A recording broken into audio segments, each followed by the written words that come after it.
الفيديو ده هنتكلم عن احدث فيديوهات لنورين حريق، وهنشوف الفيديوهات بتاعتها وهنقيمها. قبل ما نشوف الفيديوهات دلوقتي، لو انت مش مشترك في القناه اشترك في القناه، عشان انا هدفي ان انا اوصل 1000 مشترك في اقرب وقت. اتمنى انك تساعدني في الهدف ده ودوس لايك على الفيديو، مش هيخسرك حاجه اللايك، بس اللايك ده بيساعدني انا ان الفيديو يوصل لاكبر عدد من الناس. ويلا نبدا في موضوعنا النهارده. في حد من الفانز كتب لي في الكومنتات اعمل ردة فعل على نورين حريق. بصراحه شفت ليها فيديوهين، اول ما شفت الفيديوهين ما كملتش، لازم نشوف مع بعض الفيديوهات بتاعتها لان الفيديوهات بتاعتها عجبتني بشكل مش طبيعي. نبدا في اول فيديو معانا.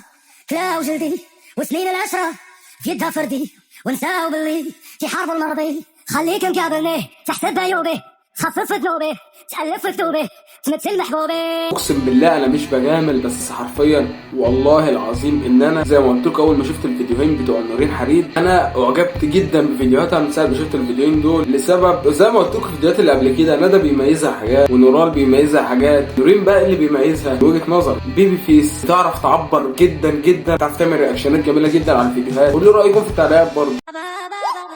انا شفتك يدي سيمانه قلبي تكتك بحال شي مكانه، ويلي ويلي هدي هبلتني يا ماما.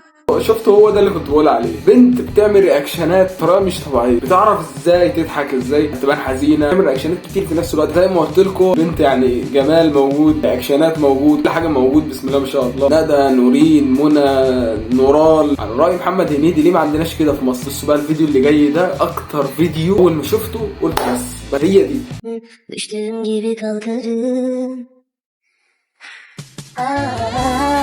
Ateşe düştüm bak ellerden uzak. اظن انتوا ملاحظين ان دي اول مره حد اكون بعمل اي رياكشن واكون ببتسم وانا بتفرج على الفيديوهات بتاعته. طب لاحظتوا الحاجه دي؟ البنت دي هي عكس ندى احنا قلنا ان هي هاديه جدا. نورال قلنا ان فيديوهاتها فيه حيويه وطاقه، بس انا حاسس ان نورين الطاقه عندها اسد شويه من نورال. بس انا حبيت